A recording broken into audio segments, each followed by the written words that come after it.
Aí tá todo mundo já de olho.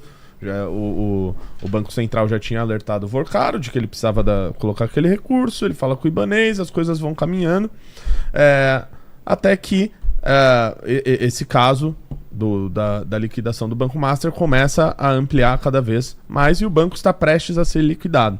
Eis aí que entra um ministro importante da Suprema Corte brasileira. Posso já entrar nisso? Ainda não. Ainda não? Que ainda tem um momento de desespero, que é a emenda Vorcaro. Perfeito. Tem o que eu falei aqui no começo? Do Fundo Garantidor de Crédito, né? Que é aqueles 250 mil reais, caso o banco possa vir a falir.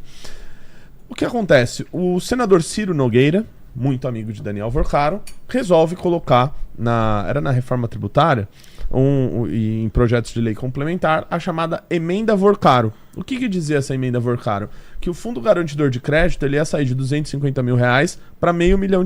Vamos explicar bem o que é Fundo Garantidor de Crédito? Sim. Que eu acho que eu expliquei no início, né? Que é quando as pessoas que investem, se der algum problema com o banco, né? O banco, como aconteceu com o Banco Master, ela pode pedir aquele dinheiro que vai vir do Fundo Garantidor de Crédito para garantir até 250 mil reais. Quem investiu mais do que isso, se lascou, um abraço. Porém, o Ciro Nogueira quer aumentar isso para 500 mil. Para R$1 milhão. Para R$1 milhão. Como quem tivesse antevendo que algo aconteceria com algum banco de algum amigo próximo dele que precisaria de uma ajuda maior do Estado. Putz. Essa emenda foi também amplamente denunciada e acabou não sendo aprovada. E não era só nisso. Os relatos dão conta de que um dos objetivos de aumentar de 250 mil para 1 milhão era eles conseguirem mais investidores laranja e mais investidores trouxas também, gente de mercado. Fala, não, dá pra botar, agora eu vou comprar 800 mil de Banco Master e 500 mil. Porque tá garantido. Lógico, você vai estar garantido. Eles estavam abusando até do Fundo Garantidor de Crédito, que é uma coisa boa pra garantir que o pequeno investidor não seja basicamente alvo de um crime financeiro. Só que se você levantar muito, não tem mais risco. Eu posso comprar o título que for do Banco Master que eu não tenho mais risco. Então eles queriam ainda fazer uma última rodada ali. Não é minha opinião, não é a opinião dele. O Ciro Nogueira entrou com essa emenda. O Senado e a imprensa chamavam de emenda Vorcaro. E, cara, quase passa. Chamavam de emenda? Emenda Vorcaro. E quase passa no Senado. E repara, tudo isso ninguém tava comentando. Tudo isso fora do radar. Porque o que esses caras compraram de veículo de imprensa, de influenciador, de político, já não tava, assim, a coisa tava girando muito na casa dos bilhões já, tá? Mas aqui a gente já tá falando, vamos dizer, da finaleira do Banco Master. Eles já estavam vendo assim, como se livrar do problema e como vazar, né? É isso que eles estavam pensando. Bom, agora nós precisamos enfiar a bucha em alguém. Em geral, a bucha vai ser enfiada no contribuinte brasileiro, né? Vamos jogar um banco público aqui, vamos tentar botar uns investidores otários ali e vamos seguir a vida de outra maneira, com impunidade. Mas aí o cerco começa a apertar, porque essa pressão vai já pro novo presidente do Banco Central, que é o Galípolo, vai pra cima do Haddad. Eles meio que a contragosto tiveram que agir. E aí, pra evitar que o governo Lula convença a agir, aí entram os novos... Essa é a parte mais perigosa aqui do que a gente vai falar, porque eu mesmo nem sei como falar direito, mas vamos lá. Se você não sabe, imagina eu, né? Mas vamos lá. No meio disso, o cerco começa a apertar pro Daniel Vorcaro. E no final do ano passado, né, basicamente, quando o banco dele já estava no processo de liquidação, feito pelo Banco Central, também surge a primeira fase da operação que acaba prendendo o Daniel Vorcaro, né? Ele ficou, acho que coisa de 10 dias ou uma semana preso. Bom, talvez seja até menos, né? No Brasil você sabe como é que é. Ele é preso a partir de uma decisão de primeiro grau, certo? Essa decisão de primeiro grau, logo que prende Daniel Vorcaro, entra o ministro José Antônio Dias Toffoli, que basicamente diz o seguinte: cada novo passo dessa investigação tem que passar por autorização minha. Todo novo passo dessa investigação, eu preciso dizer que está ok e que pode ser feito. Só que, enquanto ele faz isso, a Polícia Federal já tinha pedido para o juízo de primeiro grau para iniciar a segunda fase dessa operação. E aí o Toffoli toma para ele, a Polícia Federal, a Receita, o COAF não gostam disso e começam a se rebelar contra o STF. É a partir disso que vaza a informação de que a Viviane Barsi de Moraes, esposa do ministro Alexandre de Moraes, teria um contrato de 129 milhões de reais com o Banco Master, onde ela supostamente defenderia o Banco Master em cortes superiores. Ficou provado, segundo matérias, de que ela, aparentemente, durante o período desse contrato, ela sequer esteve nenhuma vez, não esteve uma vez em nenhuma corte superior defendendo o Banco Master, e ela teria apenas advogado para eles em um processo, que no final das contas acabou perdendo esse processo ali de uma questão tributária. Porém, o contrato dela, 129 milhões de reais, 3,6 milhões de reais por ano. Nesse meio tempo, por mês, perdão. Nesse meio tempo, vaza também a informação de que o ministro Dias Toffoli, ele é frequentador de um resort, que eu falei lá aqui no início, chamado Taiaia, que fica na cidade de Ribeirão Claro.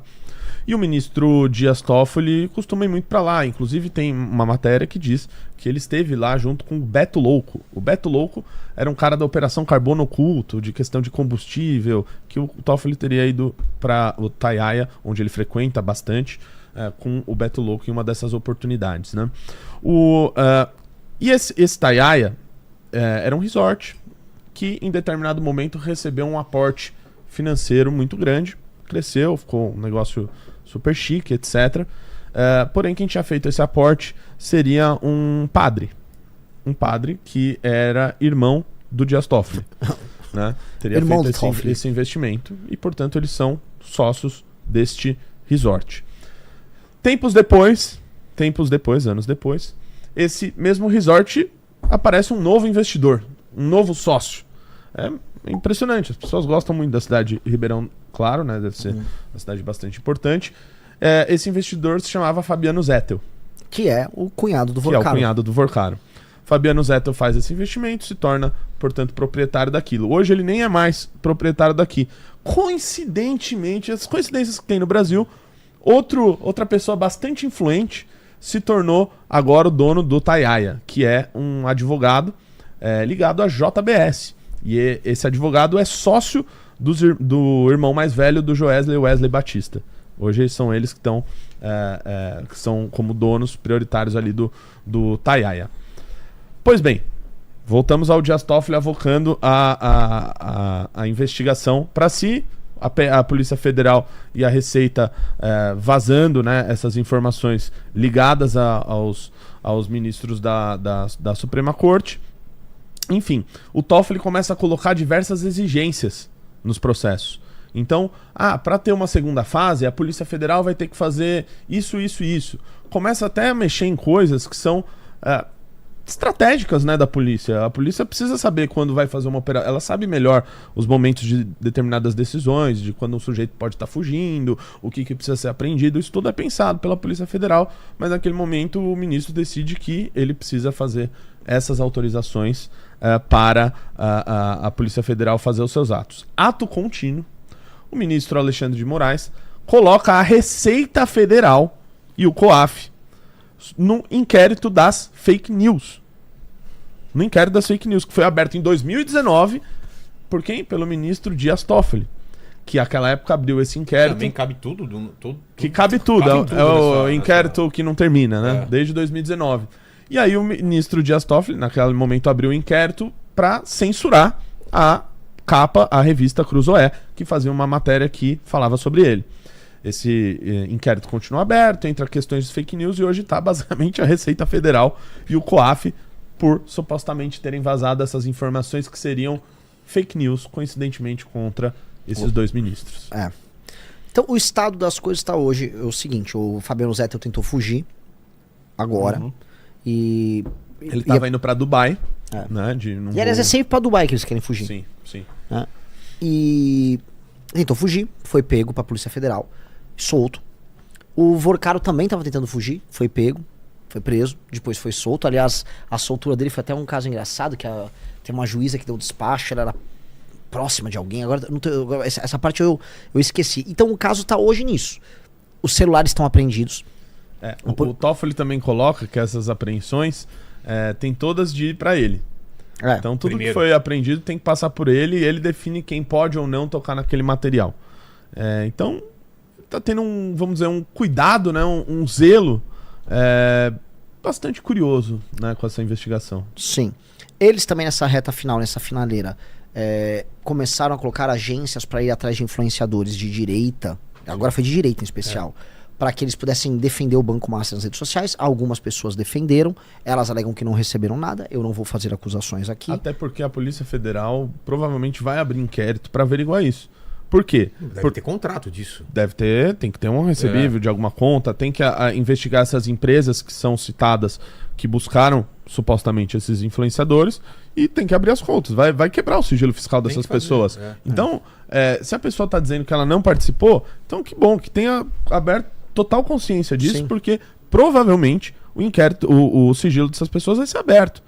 E vai ser comprovado. Sabe por quê? Porque o Daniel Vorcaro, basicamente, ou não comprovado. porque ele teve os seus bens bloqueados pela justiça. Ele foi preso em dezembro. Ele não podia participar de uma operação que estivesse comprando influenciadores. Só que a gente sabe que isso ocorreu, de fato, como já está comprovado. Então, o influenciador que tenta jogar cortina de fumaça, que está falando da caminhada do Nicolas para Brasília, né, e não fala mais do Banco Master, e disse que não recebeu, tome cuidado. Uma hora o seu sigilo vai ser aberto e vai ficar comprovado para todo mundo se você recebeu ou não. Para defender, veja só, uma decisão de um ministro do TCU, Tribunal de Contas da União, chamado Jonathan de Jesus, que era...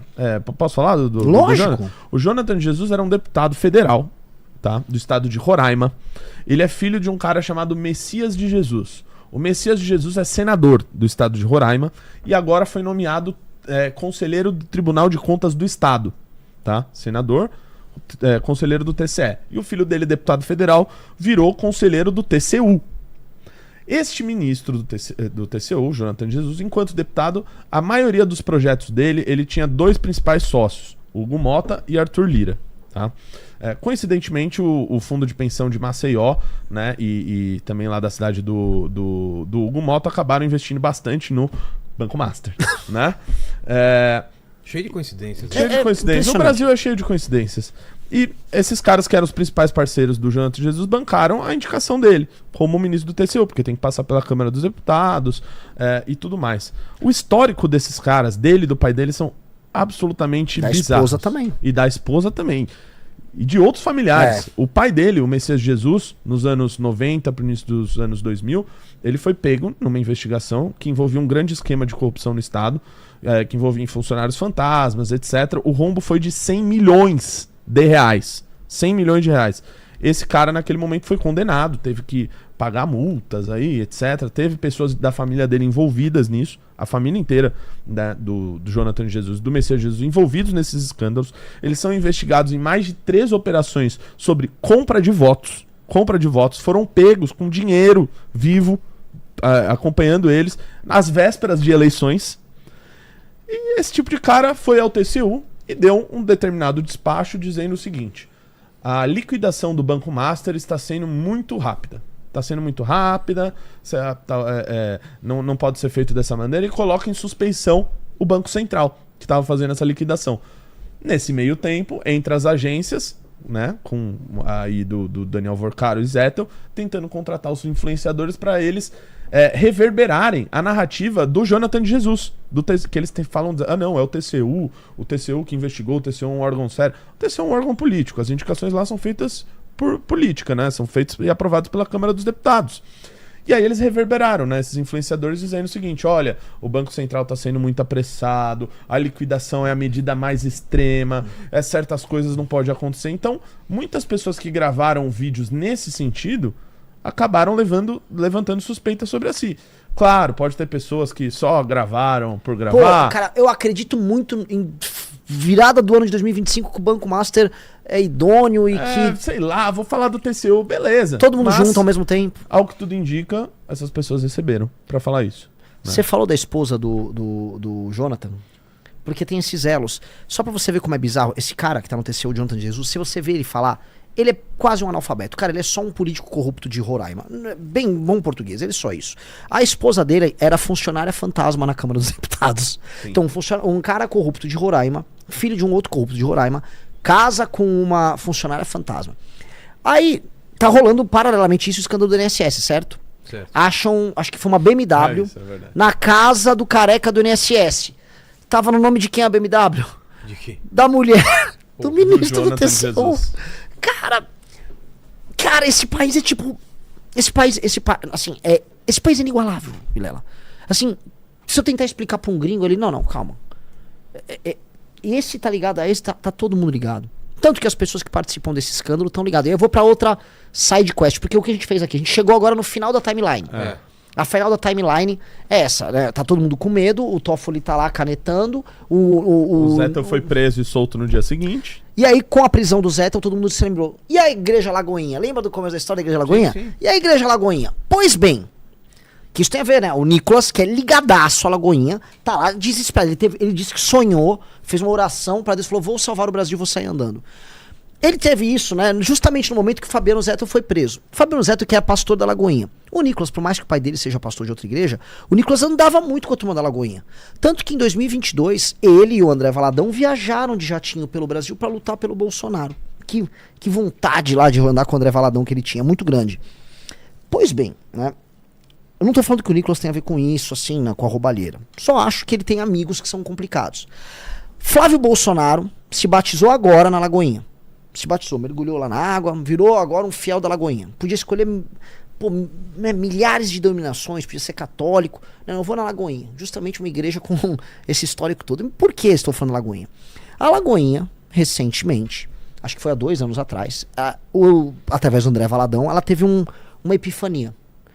Olha, nós vamos montar uma fintech. Então a Lagoinha lança uma fintech, mais uma empresa ligada a produtos financeiros, chamada Clava Forte. Explicar o que é fintech pra galera. Fintech, muita gente tem fintech. Em grande medida, o próprio Nubank começa com uma fintech. Várias empresas começam com fintechs. E são as fintechs que começaram a, se abrir uma conta com fintech, tem um cartão de crédito com a fintech. E são essas empresas, vamos dizer, mais ágeis, né, que essas legislações novas permitiram, que começaram, inclusive, a aumentar o número de brasileiros que têm conta, né? Tem um efeito positivo na fintech, mas também tem um efeito negativo de estarmos no Brasil. Muita gente se aproveita disso para fazer negócio escuso. Pois bem, várias fintechs foram abertas por aí. Uma delas foi a Clava Forte da Lagoinha. Eles diziam que a Clava Forte era uma fintech cristã. Olha só que legal. Então, se você é cristão e quer colocar o seu dinheiro e ter um cartão de crédito e investir em coisas cristãs, invista com a Clava Forte da Igreja Lagoinha.